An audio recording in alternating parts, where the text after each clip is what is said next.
안녕하세요. 반갑습니다. 이금수입니다. 자, 지금부터는 교재 244페이지는 일제강점기 진행하겠습니다.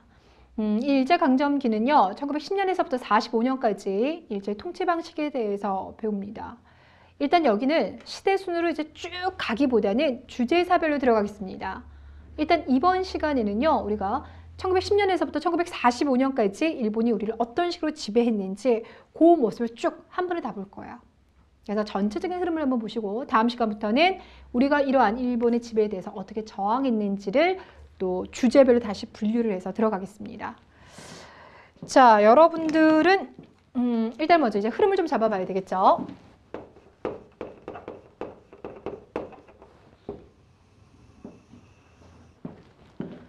자, 1910년 8월 29일에 국권이 침탈당했다라고 했고 1945년 8월 15일, 그러니까 만 35년 만에 이제 광복을 하게 돼요. 자, 이때를요, 모두 세 개의 시기로 끊어서 들어가 볼 텐데, 먼저 이제 첫 번째 시기가 언제냐면 1919년이에요. 1919년. 그러니까 우리가 식민지배 당하고 정확히 딱 10년 되던 해가 되겠죠. 그쵸? 자, 그동안 10년 동안 우리가 대단히 억압적인 지배를 당했어요. 조금 이따 공부를 하겠지만요, 이때는요, 만약에 길거리 다니다가 뭔가 조금 거처도 불명확하고 뭔가 사람들에게 자꾸 이렇게 선동하는 것 같다. 그러니까 독립운동을 선동하는 거나 뭔가 의심 가는 자가 있으면 어떤 절차를 거치지 아니하고도요, 경찰이 그 자리에서 때릴 수가 있었어요. 네. 아니, 얼마 전에 그 러시아 올림픽 소치에서 이제 끝났는데 그 소치에서 보니까 뭡니까? 푸틴 대통령의 통치에 대해서 이제 반대하는 사람들이 이제 시위를 벌였더니 와가지고요, 경찰이 그냥 그 자리에서 막 때리던데요. 아니, 이것이 무슨 정말 올림픽이 열리고 21세기도 가능한 사건일까 싶어서 너무 깜짝 놀랐는데 100년 전에 우리나라가 그랬다는 거예요. 그래서 일본 경찰이 다니면서 무자비로 독립투사들을 고문을 하거나 아니면 자기네가 봤을 때 치안 질서를 어지럽히다 싶으면요, 잡아갔었어요. 그런 것이 바로 이제 1910년대의 모습이 됩니다. 그래서 대단히 억압적이다 보니까 사람들이 결국 분노가 폭발했습니다. 되셨어요? 이게 여러분들이 많이 알고 있는 바로 3.1운동이에요. 이 얘기 하려고요. 네, 결국 이 3.1운동을 기점으로 해서 일단 통치를 나눠볼 텐데 그 이전의 통치다 그러면 조금 전에 말한 것처럼 대단히 강압적으로 통치하죠. 그래서 이것을 무단 통치 이렇게 불러줘요. 자, 그러다가 이 1919년 3.1운동을 기점으로 해서 일본이 깜짝 놀란 거죠. 이 3.1운동이 단순하게요, 며칠 동안 대한독립 만세를 외치고 끝난 것이 아니라 2달 이상 동안 전국 각 지역에서 다 만세 시위 운동이 일어난 거예요. 됐나요? 그래서 앞으로는 너무나 강압적인 것은 안 되겠고 겉으로라도 조선의 문화와 전통을 인정하면서 통치하겠다라는 걸 표방합니다. 이게 바로 문화통치. 됐나요? 여러분들 이 문화통치를 공부할 때는 그럼 우리의 문화와 전통을 인정을 해줘? 그럼 좀 살만한 건가? 아니죠. 그 안에 숨겨져 있는 아주 악질적인 요소들이 있거든요. 그게 뭘지 여러분께서 파악을 해주셔야 돼요. 자, 그러다가 30년대에 들어가면서 일본의 통치 방식이 바뀌어요. 자, 이거는 이제 뭐랑 관련돼 있냐면 당시 여러분들 여기가 이제 현대사에 들어가죠. 현대사는 시작하자마자 굵직굵직한 전쟁이 2번에 걸쳐 일어났어요. 하나가 1914년에서부터 1918년 사이에 일어났던 1차 대전입니다. 이 1차 대전은 우리가 제국주의 이야기 많이 했죠. 더 많은 식민지를 가지고 싶어하는 서양 열강들끼리의 싸움이 붙은 거예요. 착한 놈, 나쁜 놈 없어요. 그냥 더 많은 땅을 차지하기 위해서 서로 전쟁 벌인 것. 이것이 바로 1차 세계대전입니다. 되셨어요? 그러니까 1차 세계대전 끝나고 난 다음에 이제 3.1운동이 일어난 거고요. 그러다가 1920년대 후반이 되면요, 당시 때 세계 경제의 중심 축으로 성장했던 게 미국인데 미국 경제가 정말 휘청거려요. 이걸 여러분들이 이제 경제공황 또는 이제 대공황이라고 기억을 하실 겁니다. 당시 이제 미국 인구의 4분의 1 정도가 실업 상태가 돼요. 지금도요, 미국 경제가 휘청거리면 미국이 애치 재채기하면 우리는 폐렴 걸린다고 하잖아요. 그 정도로 세계 경제가 그 당시에 맞물려 있는 부분이 있거든요. 근데 이제 미국의 기업들이 도산하고 실업자가 넘쳐나고 주식은 폭락하는 것이 전 세계로 영향을 주게 됩니다. 근데 다행히 미국 같은 경우는 돈이 많았기 때문에 뉴딜 정책이라는 걸 막 펼쳐가지고요, 일자리 막 만들거든요. 그래서 문제를 풀었어요. 그런데 독일이나 이탈리아나 일본은 미국처럼 돈이 없어요. 그렇다고 영국이나 프랑스처럼 식민지가 많은 것도 아닌 겁니다. 그게 답이 없는 거예요. 결국 그래서 일본, 독일, 이탈리아 같은 후발 자본주의 국가들은 안 되겠다. 우리도 다른 나라를 쳐들어가야 되겠다. 네, 본격적인 또 이렇게 침략 전쟁을 단행을 합니다. 그게 바로 1931년이에요. 되나요? 그래서 일본이 어디를 침략하냐면 만주를 침략을 합니다. 이것이 바로 만주사변이에요.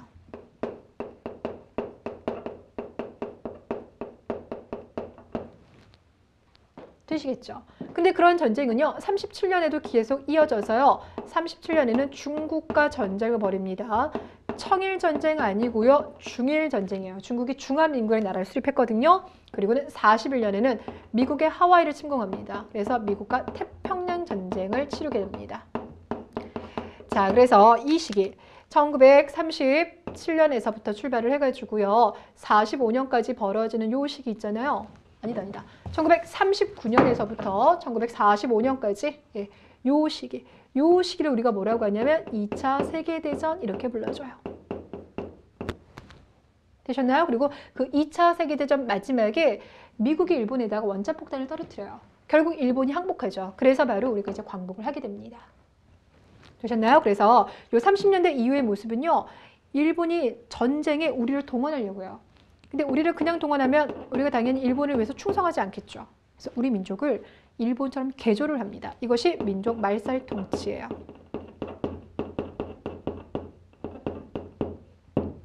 됐나요?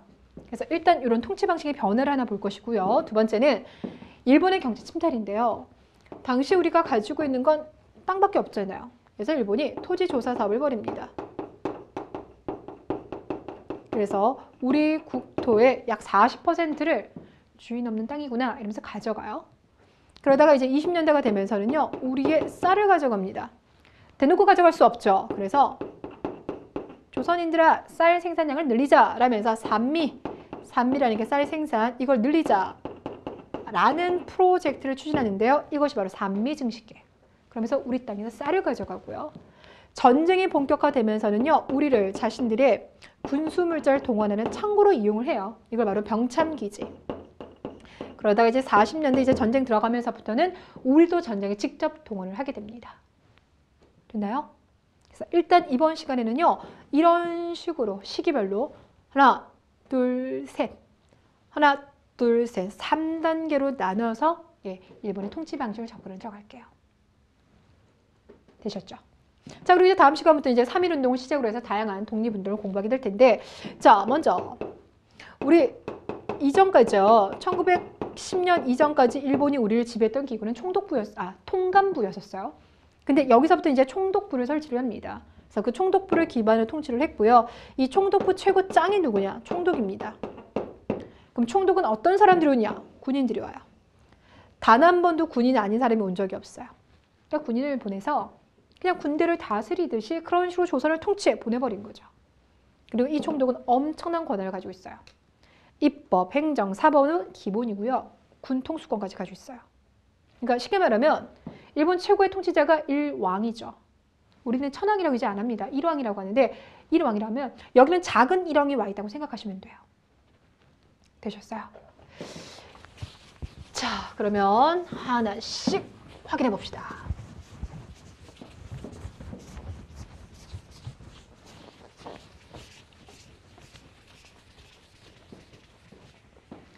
자, 일단은 교재 244페이지에 나와 있는 식민지배 정책, 1910년대부터 출발을 합니다. 식민지배. 자, 여러분들이 공부하고 난 다음에요, 결국은 가장 신경 써야 될 게 10년대, 20년대, 30년대. 그래서 어떻게 다를지 요거 비교하시는 거예요. 자, 1910년대의 통치 방식을 무단 통치라고 했었죠. 이때는 우리 되게 무시하는 통치 방식이에요. 그래서 대표적인 게 이 당시 중추원이라는 게 있었습니다. 우리가 역사 공부하다 보면 중추원이 좀 자주 나와요. 그렇죠? 모두 3번에 걸쳐 나오는데, 첫 번째가 고려시대 때 있었던 중추원. 됐나요? 그리고 두 번째가 독립협회에서 말했었던 중추원. 그 독립협회에서 말한 중추원은 초보적인 의회 형태를 말합니다. 그래서 이제 정부에서 추천하는 25명, 독립협회가 추천한 25명, 이 50명이 모여서 의회처럼 법을 만들자라고 했던 것이 이제 중추원이에요. 근데 여기서 나오는 중추원은 또 다른 중추원이에요. 이거는 이제 총독부의 자문기관이에요. 그래서 맨 처음에는 일본에서 뭐라고 했냐면 우리 중추원을 설립해서 한국인들을 자문에 이제 넣겠다. 그래서 그들의 의견을 반영해서 통치하겠다라고 얘기했는데요. 들어간 사람들을 보면 죄다 그 귀족들, 일본들 귀족자기 받은 사람들 있잖아요. 친일파 그런 사람들이에요. 그리고 더 놀라운 거는 단 한 번도 3.1운동 일어나기 전까지 단 한 번도 소집이 된 적이 없다라는 겁니다. 그만큼 유명무실했어요. 됐나요? 그래서 중추원이 제 기능을 하지 못했다. 우리를 무시했다는 거고요. 무엇보다 가장 놀라운 것은요. 헌병들을 내세워서 강압적으로 통치했다는 겁니다. 이게 바로 헌병경찰 통치예요. 원래 치안 질서를 담당하는 건 경찰이죠. 헌병은 뭘 담당합니까? 제가 군대를 안 가봐서 정확히는 잘 모르지만 그래도 군대 내의 질서를 유지하는, 그러니까 군대 안에는 경찰은 헌병이라고 하잖아요. 그러니까 헌병은 원래 군대에 가서 일해야 되는데 그들을 민간 치안 질서를 안정시키는 데 투입을 시켰다는 거야. 이해가시겠죠? 그래서요. 이 당시 헌병 경찰들은요. 즉결 처분권이라는 걸 가지고 있었어요. 말 그대로 재판 없이 그 자리에서 결정 내릴 수 있는 거.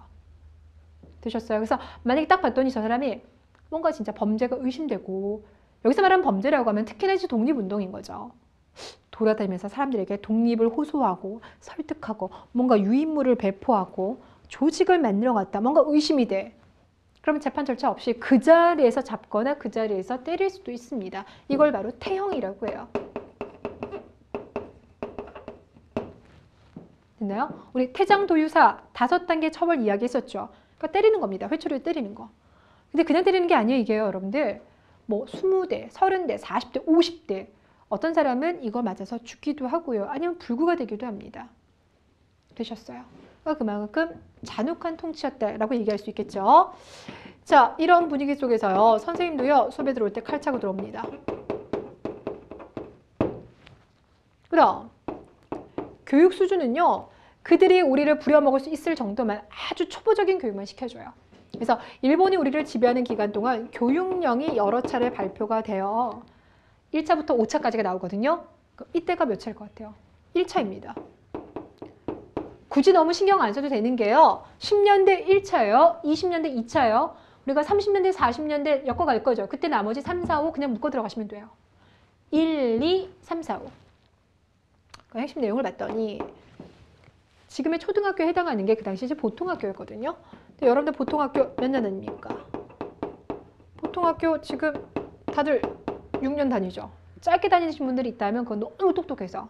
단 우리나라에서는 아마 월반 인정하지 않고 있을걸요?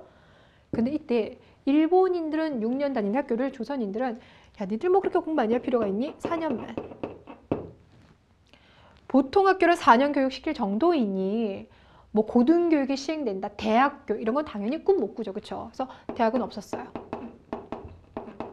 그래서 이때의 교육은 철저하게 우미나 교육이라고 해가지고 정말 인재를 육성하겠다 그런 것이 아니라 적당히 부려먹을 수 있는 인재를 키워나가보겠다. 그래서요. 아직 뭐 초등학교 안에서 우리 조선어를 사용 못하게 한 건 아니지만 일본어도 교육을 시킵니다.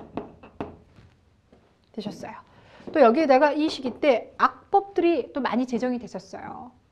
일단 1907년에 망한 것 중에서 신문지법이라는 게 있었죠. 일본이 신문에 나와 있는 내용들이 사전 검열, 삭제 같은 거 할 수 있었던 것이고 보안법이라고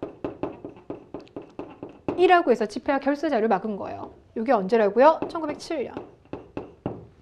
그러다 1909년에 출판법이라는 게 제정이 됩니다. 그러니까 말 그대로 책에 불손한 내용을 담을 수 없게끔 하는 것. 그러니까 이런 식으로요. 정치 자유를 다 억압해놨어요. 그러니까 당연히 모든 정치단체들의 활동이 제한당하겠죠. 그래서 이 시기 때 해산되었던 대표적인 단체가 있습니다. 이게 바로 뭐냐면 신민회. 그렇죠. 배고인 사건으로 신민회가 이 시기 때 해산이 되었고요. 더 나아가서 이런 분위기 속에서 민족신문 발행하기 어렵겠죠. 폐간되었어요. 가장 인기 있었던 신문이 뭐라고요? 대한매일신보. 대한매일신문을 비롯해서 황성신문 다 폐간됩니다. 아니면 존재한다 하더라도요. 그러니까 친일적 신문이 변질이 돼버려요. 원래의 색채가 사라지게 돼요. 이해되셨을까요? 조금 더 가볼게요. 자, 그러다 보니까 이제 이 시기 같은 경우는 국내에서 독립운동을 하기가 되게 어렵겠죠. 국내 독립운동이 위축될 수밖에 없어요. 그렇다고 해서 국내에서 독립운동이 전혀 이루어지지 않았다는 소리는 아닙니다. 드러내놓고 활동할 수 없는 상황이었다. 그러다 보니까 이때는 비밀, 그렇죠. 결사. 비밀. 결사 형태의 조직들이 등장하는데 세 개를 기억해 주세요. 일단 첫 번째가 독립의군부, 대한광복회, 송죽회. 독립의군부, 대한광복회, 송죽회 이 세 개 조직. 독립의군부, 대한광복회, 송죽회 이 세 개 조직이 1910년대 조직이 됩니다. 왜 오늘 여러분이 이걸 기억하셔야 되냐면요. 다음 시간 때요. 아니다. 다음 시간 3.1운동이고 그 다음 시기 때 그러니까 독립운동 단체들이 나오게 될 텐데요. 이름이 되게 복잡해요. 보통 앞쪽에는 뭐가 들어가냐면요. 대한, 조선, 한국자가 들어가요. 중간에는 광복, 뭐 혁명, 독립 이런 게 들어가요. 이것만 봐도 세 개 경우수가 9개 나오죠. 근데 여기는 독립자가 또 맨 앞에 나가요. 너무 복잡해요. 그러니까 여러분 일단 여기서 먼저 세 개를 해결하셔야지만 다다음 수업 시간에 조금 수월합니다. 자, 그 중에서 여러분들 하나 관전 포인트가 뭐겠냐면 제가 앞서서 신민회에서부터 이제 공화정을 주장했다. 그래서 그 이후 모든 조직들은 공화정을 주장합니다. 라고 말씀드렸죠. 그러면서 제가 딱 한 개 조직, 딱 한 개 조직은 예외입니다. 라고 말씀드렸죠. 그 딱 한 개 조직이 여기서 나왔어요. 누구냐? 바로 독립의군부입니다. 네. 참고로 말씀드리면 독립의군부랑 대한광복회 모두 다 의병이 조직해요. 아무래도 그 유생의 색채가 나죠. 그쵸? 그래서 조금 보수적이긴 한데 그래도 대한광복회는 공화정을 주장을 해요. 그런데 기본적으로 이제 독립의군부 같은 경우는 고종이 임병찬이라는 사람에게 밀지를 내립니다. 임병찬이 누구냐면요. 최익현 아시죠? 그쵸? 그 최익현의 제자예요. 그러니까 스승의 성품을 이어받았으니까 얼마나 강경파인지 느낌 오시죠? 그 임병찬에게 밀지를 내려서 조직한 것이 바로 독립의군부입니다. 그래서 우리가 이 독립의군부를 얘기할 때요. 복벽주의를 표방했다 이렇게 얘기를 합니다. 벽이라고 하는 게 이 벽을 말하는 건 아니고요. 임금입니다. 임금. 복이라고 하는 건 복고이죠. 그래서 복벽주의를 표방했기 때문에 이 조직은 공화정을 주장한 게 아니에요. 그런데 나머지 대한광복회를 비롯한 나머지 조직들은 공화정을 주장했다. 기억하시면 되겠고요. 그다음 송죽회는요. 여성들이 만든 단체입니다. 평양에 있었던 숭례여학교 교사들이 만들었는데요. 그러니까 실제로 이제 전투를 하기보다는 그 독립운동가 가족들이 있을 거 아니에요. 그 남겨진 가족들을 돌봐준다라든지 뭐 이런 활동을 전개했던 조직이 되겠습니다. 되셨습니까? 자, 이번에는요. 1920년대 상황으로 넘어가 볼게요. 1920년대를 보시는 관전 포인트는 아까도 말씀드렸다시피 일본이 3.1운동을 겪고 난 다음에요. 조선을 너무 무력적으로만 통치해서는 안 되겠구나. 뭔가 살살 달래야 되겠구나 라는 생각했다 그랬죠. 이 통치를 바로 이제 문화통치라고 합니다. 그런데 실상을 보시면요. 문화통치가 훨씬 더 악랄해요. 그 모습을 보셔야 돼요. 일본은 우리에게 뭐라고 약속했냐면 그동안 너무 지금 총독을 군인들만 보냈지. 앞으로는 문관 총독 보낼게. 얘기를 합니다. 헌병경찰 그거 없애고 보통경찰로 바꿀게. 초등교육 있잖아. 그거 이제 원상태 시키면서 너희들 교육 기회도 더 많이 줄게.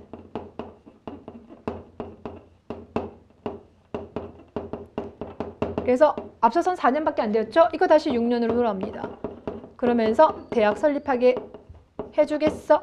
고등교육 시켜주겠어? 이런 얘기하죠. 그 다음 앞서서 민족신문들 다 폐간시켰잖아요. 신문 허용합니다. 그래서 이때 발행된 게 여러분 지금도 알고 계시는 동아일보, 조선, 동아조선이 이때 신문 재발행이 됐어요. 그러니까 이런 모습들. 뭐 더 나아가서 정치 참여 기회를 확대시킬게.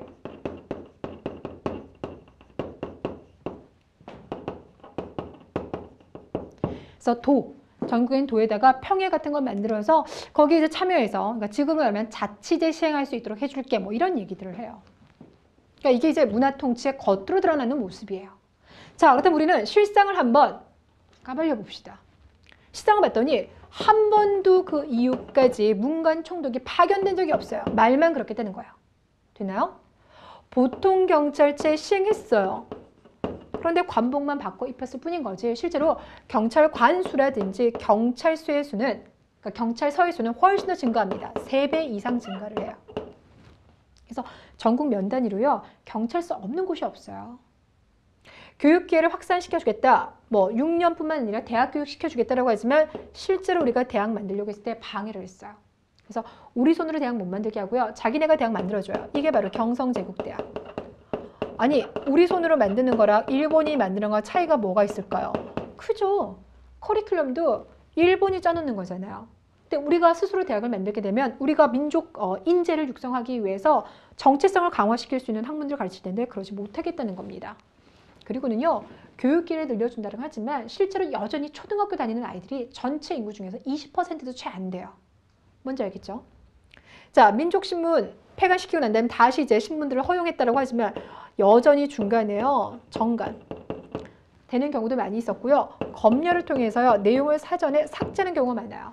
이 당시 신문 보시면은 신문이 빼곡하게 채워지는 게 아니라 중간에 빈칸들 되게 많았어요. 정치 참여 기회를 준다라고 했지만 이건 아주 소수의 사람에게 불과했고요. 실제로는 전혀 혜택 없었습니다. 그리고 더 나아가서요. 가장 악랄한 게 바로 뭐냐면 친일파를 키웠다는 거예요. 그러니까 그 이전까지는 일본과 우리 간의 싸움이었어요. 그렇죠? 그러니까 적어도 우리끼리는 단결할 수 있었는데 일본이 안 되겠다. 얘네 사이에 찢어놓는 거죠. 그래서 가서 부호, 그러니까 부유한 사람이라든지 지식인들한테 가가지고요. 일본 유학 가지 않을래 서구문을 배워야 자꾸 유도를 하는 거죠. 자, 그러면서 그들을 자기 편으로 끌어오다 보니까 이제는 총독부와 친일파 한 팀, 그리고 우리가 한 팀 이런 상황인 거예요. 되셨어요? 자, 그래서 우리가 이런 걸 바로 뭐라면 이제 민족을 이간질시켰다, 분열시켰다. 그래서 실제로 지식인들 중에서 친일파로 넘어간 사람 많은데 대표적인 사람이 이광수. 무정을 썼던 이광수, 그리고 채린이라는 사람이 있습니다. 이광수, 채린 이런 사람들. 되셨어요? 자, 그리고 이제 또 하나 보실 것이 1차 세계대전이 1914년에서부터 1918년, 그러니까 3.1운동 일어나기 전에 있었다라고 말씀드렸죠. 근데 그 1차 세계대전이 벌어지는 과정 속에서 러시아에서 혁명이 터졌어요. 그 러시아 혁명은 세계 최초의 공산주의 국가가 되는 혁명입니다. 공산주의가 뭔지 알죠? 자본가와 노동자 간의 재산 차이가 없는 평등한 국가를 추구하는 게 공산주의예요. 그러니까 그 전에는요. 유럽에서 그런 공산주의가 사상적으로만 뒤에 돌고 있었어요. 근데 그것이 이제 러시아에서 확실하게 정치 형태로 딱 뿌리를 내리게 되는 겁니다. 그래서 공산주의자들이 레닌이었거든요. 레닌이 공산주의 세력들을 이끌고 혁명을 통해서 공산주의 국가를 만들어버렸어요. 근데 기본적인 공산주의는요. 이런 불평등한 구도를 싫어해요. 자본가가 노동자를 억압하고 있는 것도 타파하려고 했지만 강대국의 약속을 지배하는 이 제국주의 질서도 우리는 반대한다. 그래서 러시아는요. 전 세계 노동자의 혁명을 일으켜라. 또 한편 전 세계 식민지 국가들이요. 너희들도 독립해라. 우리가 도와주련다. 이런 얘기를 합니다. 되셨어요? 자, 그러다 보니까 1920년대가 되면은요. 특히 젊은이들을 중심으로 해서 공산주의 사상이 좀 많이 빠졌어요. 근데요, 당연히 공산주의는 일제에 대해서 반대했겠죠. 그러다 보니까 그것을 억압하기 위해서 치안유지법이라고 하는 걸 시행합니다. 치안유지법. 자, 연도도 같이 기억하세요. 1925년. 1925년 악질적인 것이 몇 개 나오는데요. 요게 하나 나올 것이고 미스야 협정이라는 게 다다음 시간에 나오게 될 거예요. 일본에 되게 악질적인 거예요. 그래서 치안유지법이라고 해서 말 그대로요. 그러니까 뭐 일본 왕의 통치를 부정하거나 사유재산을 부정해서 치안을 불안정하게 하는 세력들은 가만히 두지 않겠어. 이게 바로 치안유지법. 그 이로 인해서 많은 국내에 있는 공산주의. 근데 꼭 공산주의자들만 탄압받는 거 아니죠. 독립운동하셨던 다른 민족주의자들도 탄압을 받습니다. 되나요? 오케이. 자, 20년대에 벌어졌던 이 많은 사건들을 10년대와 비교하시면서 그 내부적으로 숨겨져 있는 악질적인 요소들도 같이 찾아두시기 바랄게요. 자, 그러다가 이제 1931년 대답해 주세요. 어디를 침략한다고요? 만주를 침략합니다. 됐나요? 그리고 1937년 되면 중국과 전쟁 벌이고 41년 되면요. 미국과 태평양 전쟁 들어갑니다. 자, 그럼 이렇게 이제 전쟁하는 와중에 우리를 동원해야 되겠죠. 근데 그냥 동원을 하면 당연히 우리가 열심히 싸워주지 않아요. 자, 그래서 우리를 개조를 해서 전쟁판에 동원시키려고 합니다. 이게 민족 말살 통치.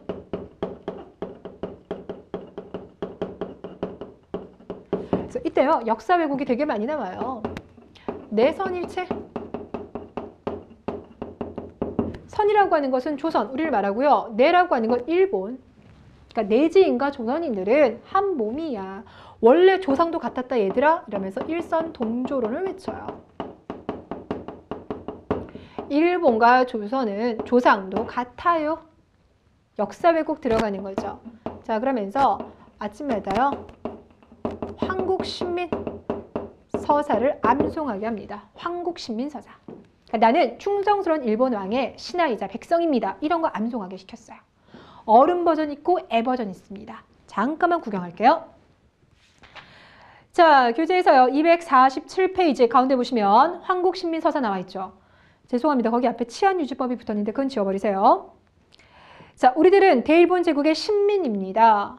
우리들은 마음을 합하여 천황폐하에게 충성을 다합니다. 우리들은 인고 단련하여 훌륭하고 강한 국민이 되겠습니다.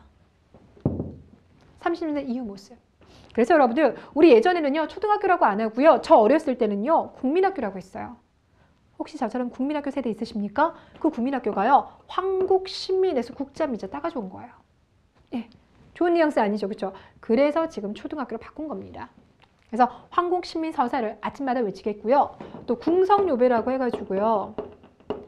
일본 왕이 살고 있는 궁궐을 향해서 아침마다 절하게 시켰고요. 우리 조선 곳곳에다가 신사를 만들어줍니다. 여러분 신사라고 하면요. 우리로 말하면 사당 같은 거예요. 그러니까 조상의 위패를 모셔두고 있는 것. 그중에 최고의 신사라고 하면 일본은 야스쿠니 신사를 말하죠. 일본을 위해서 몸바쳐 희생하신 분들, 희생하신 사람들의 위패가 모셔져 있는 것. 우리를 말하면 국립현충원에 해당하는 것. 근데 일본은 신사가 곳곳에 진짜 많이 있습니다. 근데 이것을 우리 한반도에 만들었어요. 한반도에도요. 신사가 300개 넘게 있더라고요. 됐나요? 그래서 이거 참배시켰고요. 더 나아가서 창실개명이라고 해가지고요. 우리 이름을 일본시로 바꿔요. 만약에 이거 안 바꾸는 학생들이 있으면 학교에서 이게 뭡니까? 진학도 안 시켜주고요. 우체부들은 우편물도 안 줬다라고 합니다. 되시겠어요? 자, 이런 식으로 이제 우리의 민족의 정체성을 억압하려고 한다. 자, 그러면서 더 나아가서 앞서서 조선과 동아일보 있었죠. 폐간시킵니다. 그리고 교육령이 지금 10년대, 20년대 왔으니까 지금 남아있는 게 뭐가 있어요? 3차, 4차, 5차 이런 거 남아있죠. 특히 3차, 4차 교육령에서요. 아예 대놓고 우리 말, 우리 역사, 교육을 전면 금지시켜버려요. 됐나요? 그러니까 국어와 국사 교육을 금지시켜버리더라. 결국 우리 민족을 일본시로 개조하려고 했었다.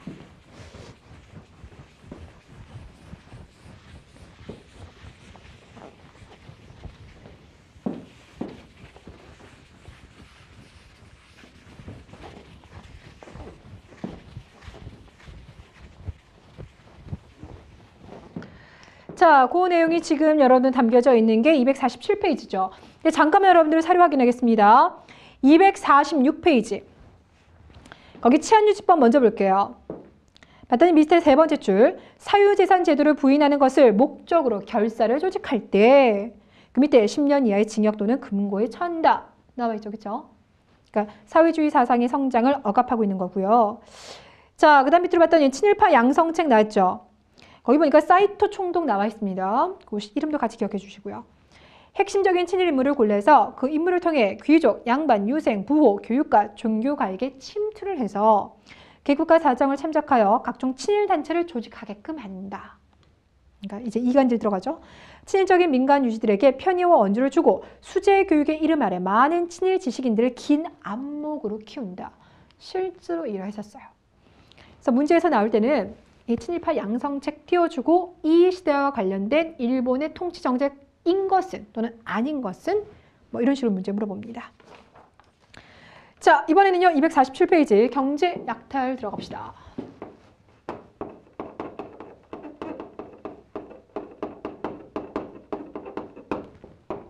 일단 1910년대. 1910년대 일제가 뭐 가져간다고요?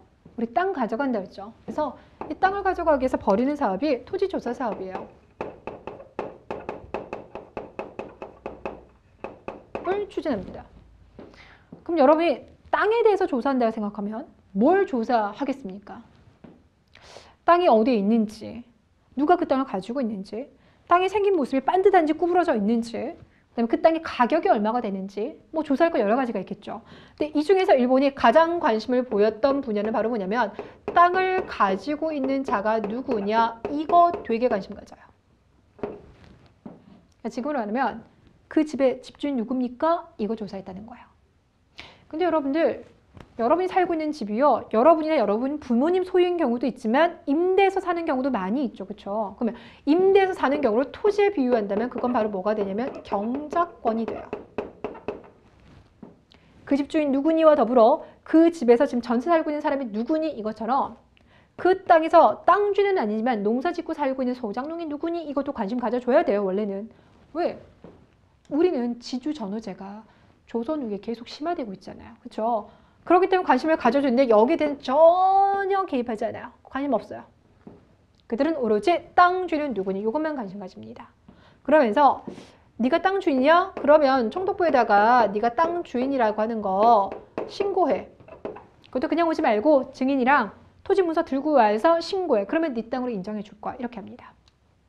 자, 그럼 이것은 어떤 결과를 낳았느냐? 일단 여러분들 이건 일종으로 말하면 이제 양전사업이에요.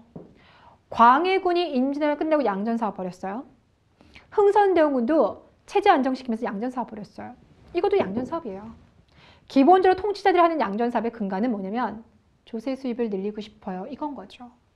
전국의 땅들을 다 파악해서 세금 물리려고 하는 거잖아요. 자, 그래서 총독부의 조세 수입이 증가합니다. 됐나요? 자, 근데 이제 문제가 있어요. 신고해야 되죠. 근데 분명히 이건 일자가 하는 일이다 보니까 참여 안 하는 사람도 있을 거예요. 저 같아도 일본이 하면 난 싫은데 이렇게 될 것 같아요. 또 거기다가 기한이 정해져 있었어요. 그러니까 의도적으로 신고를 아니하거나 아니면은 신고 기간을 놓치거나 그런 토지들은 뭐 주인 없는 토지인가 봐 이렇게 되죠. 근데 문제는 이렇게 해서 약탈한 토지가 전국의 40%가 넘는다 그랬죠. 자, 왜 그러냐? 아니 뭐 내가 그래 기간도 다 알겠고 뭐 일본이 하는 거지만 그래도 내가 신청할 거야. 근데 이걸 내 땅이라고 하기 참 애매모호한 토지들이 있습니다. 가령 예를 들어서 우리 궁궐에 소속되어 있는 토지들 있잖아요. 궁궐에서 제사를 지내거나 이럴 때 엄청나게 돈 많이 듭니다. 그래서 궁궐에 들어가는 경비를 사용하라고 인정해 준 토지들이 있는데 그런 것도 이제 궁방전 이렇게 불려줘요. 근데 그런 것들을 아니 뭐 어느 내시가 이건 제 건데요. 이렇게 하기 어렵죠. 또 역둔토라고 해가지고요. 우리 말을 갈아탈 수 있는 역이 있었죠. 그러니까 거기에 나눠준 토지가 이제 역둔토에서 역이 되겠고요. 둔토라고 한다면 둔전이라고 해서요. 국경지대 경비 보고 있는 그 군대에 나눠주는 건데 아니 그것도 뭐 그렇다 해서 뭐 대령님이 이건 제 토지입니다라고 신청하기 참 어렵잖아요. 그러니까 이런 토지들을 신청을 안 했던 일본이 주인 없는 거야? 그럼 우리가 가질게. 토지 약탈해 가는 거예요. 이해되시겠죠? 그래서 40%의 토지를 약탈하고 난 다음에 조선 총독부는요. 이걸 어디에게 이제 넘기냐면 동양 척식 주식회사에 넘깁니다. 동양 척식 주식회사에 넘기는데 줄여서 동척이라고 합니다. 뭐 일본이고 영국이고 프랑스고요. 본국이 식민지를 경영할 때요. 그 해당 국가가 정부가 다 일일이 사업하는 게 아니라 식민지 사업을 처리해야 하는 전담 회사를 만들어요. 그리고 그 회사에게 많은 권한을 넘겨주는데 영국이 예전에 만들었던 건 동인도 회사라고 있어요. 세계사 공부할 때 한 번쯤 나옵니다. 반면에 일본이 우리를 지배하기 위해서 만들었던 그 식민지 회사가 동양 척식 주식회사입니다. 여기 넘기는 거야. 그럼 그 동양 척식 주식회사는 이거가 돈 벌어야 되겠죠. 그래서 일본에다 광고를 딱 보냅니다. 지금 조선에 땅값이 진짜 싸요. 일본 땅값의 7분의 1밖에 안 됩니다.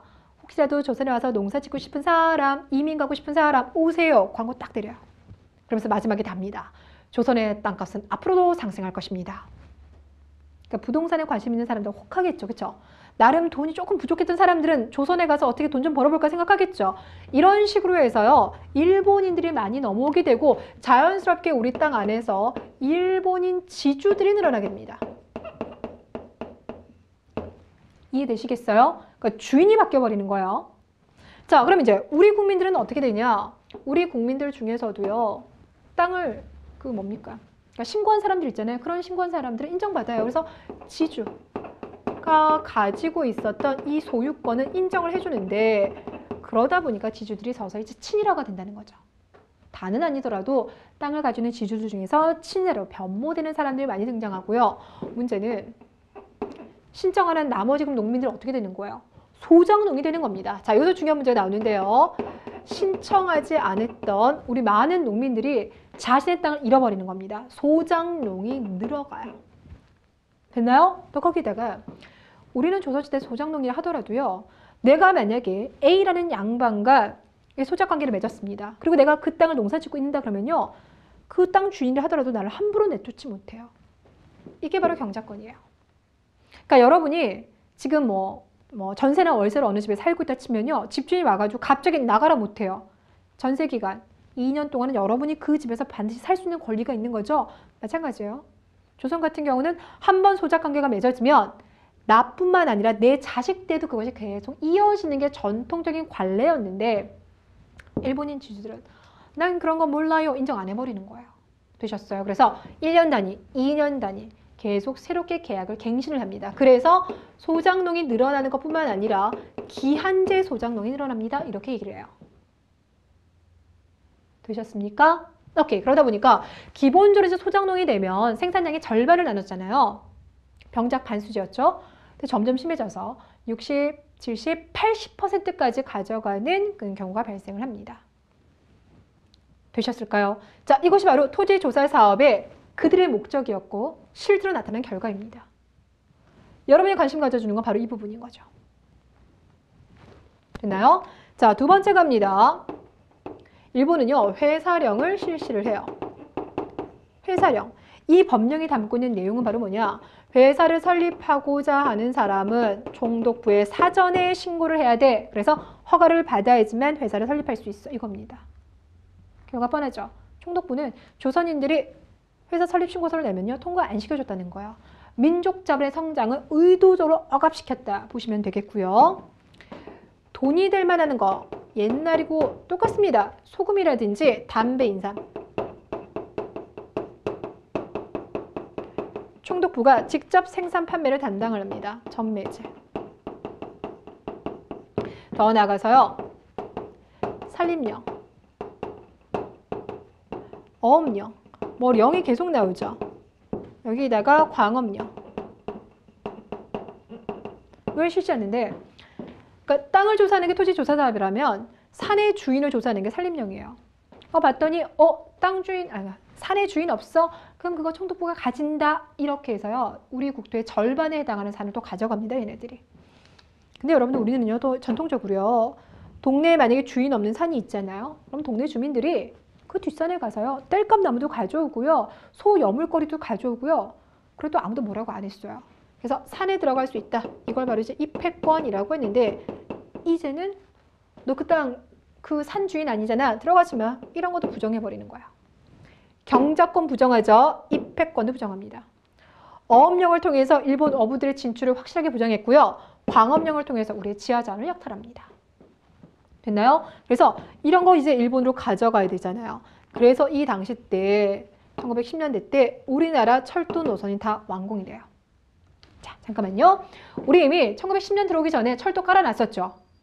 그 중에서 가장 먼저 깔렸었던 철도가요. 서울, 경, 인천, 인. 그래서 경인선. 그러다가 러일 전쟁 때 완공했던 게 경, 부선. 러일 전쟁 하면서 깔고 있었던 게 경의선. 그래서 기본적으로 러일 전쟁 관련돼서는 경부와 경인선을, 경의와 경부선을 기억해 주셔야 되죠. 그러다가 1910년대 추가로 까는 게요. 호남선, 전라도 가고요. 경원선, 원산까지 연결시켜줘요. 그래서 우리 철도 모습이 이렇게 X자 모습이 나오죠. 이 X자 모습이 바로 이 당시 완공이 됩니다. 그래서 호남 지방 쌀 가져가고요. 원산 지방에 있는 많은 광업, 지하 자원을 일본으로 가져갑니다. 되셨나요? 자, 그리고 이제 1920년대. 자, 이번에는 토지 말고 뭐 뺏어간다고요? 쌀 뺏어간다고요. 네, 대놓고 빼앗아갈 수 없기 때문에 산미증식 계획을 추진을 해요. 산미증식 계획을 추진. 4분 빼주세요. 자, 일본이 그 당시 식량이 얼마나 부족했느냐. 일본 노동자들이 이제 한 달 일하고 월급을 받잖아요. 그 월급은 도저히 먹고 살 수 없을 정도로 쌀값이 올라간 거예요. 그래서 거의 폭동 수준까지 일어납니다. 조선에 와가지고 조선아 우리 쌀 생산량 한번 늘려볼까? 이렇게 해요. 여러분이 생각했을 때 쌀 생산량 늘릴 수 있는 방법 뭐가 있을까요? 일단 밭을 돈으로 바꾸면 돼요. 아니면 기존에 농사 짓지 않는 땅을 농사 질 수 있도록 바꾸면 되겠죠. 그러니까 개간 사업 벌이는 게 있어요. 또 농사가 잘 되기 위해서는 물이 확보돼야 되잖아요. 그러니까 수리시설을 수리를 하는 거. 그러니까 수리시설을 더 늘려가는 것도 있을 것이고 아니면 품종을 더 튼튼한 걸로 바꾸는 품종 개량의 방식도 있을 것이고 농기구를 쓰는 방법도 있을 것이고 비료를 쓰는 것도 있을 것이고 뭐 여러 가지 방법이 있을 겁니다. 그렇죠? 그래서 했어요. 그래서 어떻게 됐냐고요? 열심히 그렇게 해놨더니 진짜로 쌀 생산량이 늘어났대요. 자, 그런데 문제는 이 늘어난 거 우리가 먹어야 되잖아요. 근데 일본이 이거를 사가지고 갑니다. 그러니까 당시 이제 지주들 같은 경우는요. 어차피 내가 이제 소작료를 걷어들이는 거 이걸 가지고 일본 상인들이 와서 갖다 팔래. 그럼 갖다 팔면 나는 돈 벌고 좋죠. 근데 문제는 늘어난 게 1000석이라고 친다라면 가져간 게 1100석이에요. 됐어요? 지주들은 그거 팔아서 돈을 벌었을지 모르겠지만 그럼 팔려나간 거 빼면은 실제로는 오히려 그러니까 기존보다 1000석이 줄어들게 되는 거죠. 그럼 그로 인해서 어떤 문제가 생길 것 같습니까? 그럼요. 국내 식량 부족이 너무나 심각해졌어요. 국내의 식량 부족이 심각해져서 국내의 쌀값이 올라가고 급기야 우리는 농사는 우리가 졌는데 먹을 게 없다 보니까 만주에서 잡곡을 사다 먹는 형태까지 이루어집니다. 됐나요? 또 여기에다가 증산 비용이라는 게 있어요. 쌀 생산량을 늘리기 위해서 들어간 돈이 증산 비용이라고 하는데 이 증산 비용을 이제 농민들이 내는 거예요. 그러니까 뭐 수리 시설을 개선하고 농기구를 바꾸는 들어간 돈 다 우리가 내는 겁니다. 근데 이게 죄다 빚인 거예요. 빚이 되는 겁니다. 되셨어요? 결국 그로 인해서 이런 산미 증식 계획을 거치면 거칠수록 누가 더 늘어난다? 소작농이 더 늘어나고 그러다 보니까 이제 우리 국토를 떠나서요. 만주, 연해주로 떠나는 이주민도 늘어나고요. 아니면 산으로 들어가는 화전민도 늘어납니다. 그러니까 지금 농민들이 농토에서 계속 분리되고 있는 모습을 연속 2단계에서 계속 보고 있는 거죠. 그렇죠? 자, 거기에다가 회사령의 변화가 생겼어요. 기존에는 허가를 받아야 되는데 이제는 허가는 안 받아도 된대요. 뭐만 하면 되냐? 신고만 하면 된대요. 그러니까 기업 설립하기 쉬워졌죠. 예, 근데 이미 우리가 민족 자본이라는 게 성장할 수 있는 단계가 있어야 되잖아요. 미천이 있어야 되는데 10년 동안 미천을 마련하면 기회를 죄다 박탈당했어요. 그럼 그 10년 동안 돈을 잘 모으고 있다가 기회 주어진다고 짜잔짠 이게 아니거든요. 뭐 스포츠 선수도 아니고요. 그러니까 이 회사령을 신고제로 바꿔놨지만 오히려 일본 기업의 진출만 쉬워졌을 뿐 우리에겐 큰 도움은 안 됩니다. 되셨어요? 자, 이 당시 때 진출했었던 일본 자본 대표적인 게 흥남 지역에 그 질소를 만드는 비료 회사가 있었어요. 흥남 질소 비료 회사. 이런 게 이 당시 등장하기도 했고요. 물론 그렇다고 해서 우리 자본가가 전혀 성장을 안 한 건 아니에요. 조선인 출신 중에서도 자본가가 성장합니다. 대표적인 게 경성방직. 주의하실 건요. 우리 대한제국 시기 때요. 정부에서 식산흥업 정책을 펼쳐나가면서 많은 회사들 설립하는 거 지원했다 그랬죠. 그래서 그때 나왔던 방직회사가 뭐가 있었냐면 대한직조 공장이 있었어요. 그죠? 대한직조 공장 있었는데 그거랑 경성방직이랑 헷갈리시면 안 돼요. 되셨어요? 그러니까 경성방직 같은 경우는 지금 이 시기 때 나온 겁니다. 그거 헷갈리지 않도록 주의하시고요. 또 하나가요. 평양 메리아스 공장.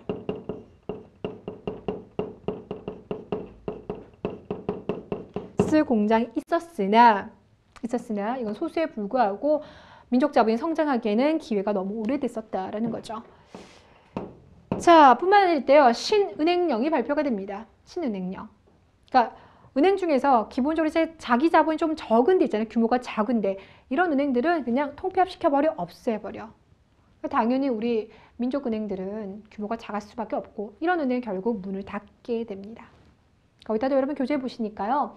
일본 수입품들 있잖아요. 그러니까 우리나라 들어오는 일본 수입품에 대해서는 관세 없애놨다라고 했죠.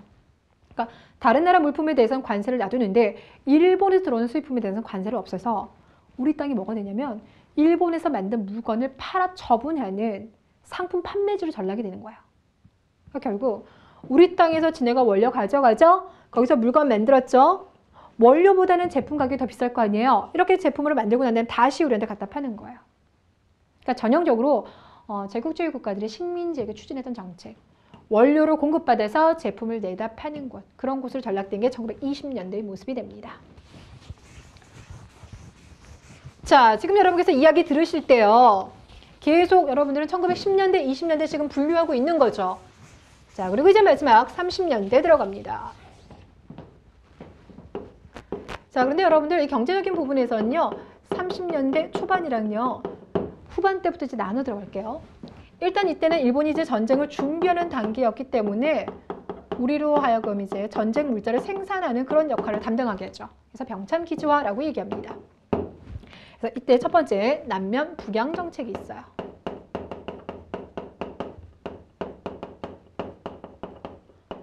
말 그대로요. 남부지방에서는 면을 키우고요. 북지역 지역에서는 양떼를 키워서 모직물 생산하게끔 하는 겁니다. 그러니까 전쟁하기 위해서는 이런 군수물자 필요하잖아요. 군수물자에 필요한 이제 원료를 가지는 거고 두 번째는 중화공업을 육성을 해요. 근데 중화공업 이걸 하기 위해서는 기본적으로 원료가 좀 있어야 되겠죠. 그래서 우리나라에서도 이제 북부지방에 원료가 많았기 때문에 이들 지역의 공장을 좀 많이 설립합니다. 그래서 나중에 해방 이후에 무슨 문제가 생기냐면 남한과 북한 지역의 공업이 불균등하더라 이거예요. 그러니까 북부 지역에 이제 군수물자 생산을 위해서 이제 공장도 집중하다 보니까 남한 경제가 대단히 좀 많이 처져 있었던 문제가 있죠. 자, 세 번째 농촌 진흥 운동이 있어요. 농촌 진흥 운동의 핵심은요 자력갱생입니다. 그러니까 농민들에게 뭐라고 얘기했냐면 너희들 열심히 일해. 그러면 부자가 될 거야. 어떻게 들어보면 맞는 소리죠. 그렇죠? 열심히 일해서 남들보다 더 부자를 들면 내가 부자가 될 수 있을 겁니다. 그런데 문제는 이런 얘기를 왜 했느냐. 1920년대 뭐 뺏어갔다고요? 쌀마저 뺏어가면서 소작농이 계속 늘어나고 있죠. 그런 상황에서 자 갑자기 저 또 흥분하네요. 왜 그럴까요? 지금 소작농은 늘어나고 있는 상황이고 1920년대 사회주의 사상이 전 세계적으로 여러분 이제 공산주의, 사회주의 크게 분류 안 하죠, 여러분들이? 예. 사회주의 사상이 많이 유입이 됐던 상황이었잖아요. 소작농들 같은 경우는 아무래도 이러한 상황이 이제 불만을 가질 수밖에 없어요. 그래서 소작쟁이 같은 것도 많이 일으켰거든요.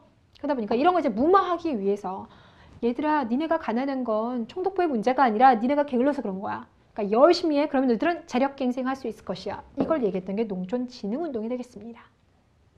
됐나요? 자, 그러다가 이제 30년대 후반 되면 전쟁이 본격적으로 시작되죠. 37년 중일 전쟁을 시작해서 본격적으로 추진되면서 우리를 이제 전시 동원 체제로 바꿔요. 언제든지 전쟁에 투입할 수 있도록. 그래서 이때 나온 것 중에요. 국가 총동원법. 총동원법. 이게 1938년에 제정됩니다. 1938년 국가 총동원법이라는 걸 제정해서 이때부터요. 사람이고 물자고 필요하면 죄다 가져가요. 처음엔 사람들은요. 군대를 끌고 가지는 않았어요. 맨 처음에는 이제 징용이라고 해가지고요.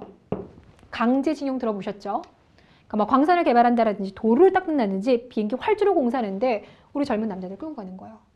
개인적으로 저희 할아버지, 친할아버지도요.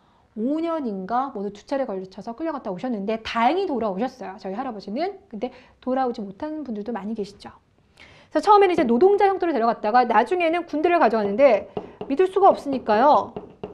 일본을 위해서 희생하겠다. 이런 지원병들을 받습니다. 그러다가 전쟁 막바지에 가면 이제 숫자가 안 되겠는 거예요. 그래서 강제징병 다 끌고 가요. 여자들 같은 경우는 군 위안부 이야기 알고 계시죠? 바로 이 시대의 모습이 되겠습니다. 물자요. 물자는 공출이라는 이름을 가지고요. 가져갑니다. 공출. 단어 기억하세요. 그래서 처음에는 이제 식량 같은 거 가져가죠. 그래서 이 식량을 가져가기 위해서 산미증식 계획이요. 이제 중단이 됐어요. 근데 이때 산미증식 계획을 재개를 합니다. 왜? 생산량을 늘려야지만 군대에 전달해 줄 수가 있으니까. 그러면서 식량 가져가고 난 다음에 우리에게는요. 배급제 시행합니다. 더 나아가서요. 각종 금속, 그러니까 무기를 만드는 데 필요할 수 있는 재료가 될 수 있는 것들. 뭐 농기구 아니면은 그 뭡니까? 가마솥, 숟가락, 젓가락, 문고리, 교회 가면 종 있죠? 불상 있죠? 쇳덩어리 들어간 건 다 져갑니다. 보셨습니까? 이것이 바로 공출입니다. 자, 이번 시간에 여러분들 여러분께서 이제 공부하시는 내용은 차지한다 하더라도 기본적으로 어떻게 접근을 해야 되는 건지에 대한 이해는 명확히 되셨을 거라고 생각을 해요. 자, 그럼 이제 그 내용들 쭉 봤는데 여러분과 제가 함께 좀 읽어보고 싶은 건 250페이지 국가총동원법 살펴봅시다. 자, 봤더니 제8조 정부는 전시에, 그러니까 전쟁이 발생했을 시에 국가총동원상 필요할 때에는 칙령이 정하는 바에 따라서 물자의 생산, 수리, 배급, 양도, 기타 처분, 사용, 소비, 소지 및 모든 것에 관한 명령을 내릴 수가 있다. 자, 251페이지 마지막 신고산 타령 한번 봐주세요. 신고산이 우르르 화물차 가는 소리에 지원병 보낸 어머니 가슴만 쥐어뜯고요. 아마 어디선가 들어보신 그 곡조가 있을 겁니다. 그쵸? 갑자기 불러보려고 했는데 리듬이 여러분 떠오르시죠? 예. 그래서 지원병 보내, 그러니까 40년대의 모습이 되겠고요. 왕곡 배급 적어서 라는 얘기 났죠. 그래서 콩깽묵만 먹고 사누나. 정신대 보낸 어머니 딸이 가엾어 울고요. 됐나요? 그래서 이러한 사료가 나왔을 때 30년대 후반, 40년대의 모습을 찾아주시면 됩니다. 자, 이렇게 해서 여러분들 오늘 일제강점기 처음 배웠습니다. 어떻게 하실만 하실까요? 여러분께서 이제 중학교 때 근현대사 보면 조금 공부하고요. 고등학교 올라가서는 문과생 중에서도 근현대사 선택한 학생이 아닌 경우는 여러분들이 지금 한 7년, 8년, 10년 이상 만에 들어보신 내용이라서 조금 부담이 됐을 법도 합니다. 자, 일단 여러분께서 복습 잘 해주실 거라고 믿고요. 저는 다음 시간에 여러분들 3.1운동과 대한민국 임시정부 수립에서 기다리고 있겠습니다. 수고 많으셨습니다.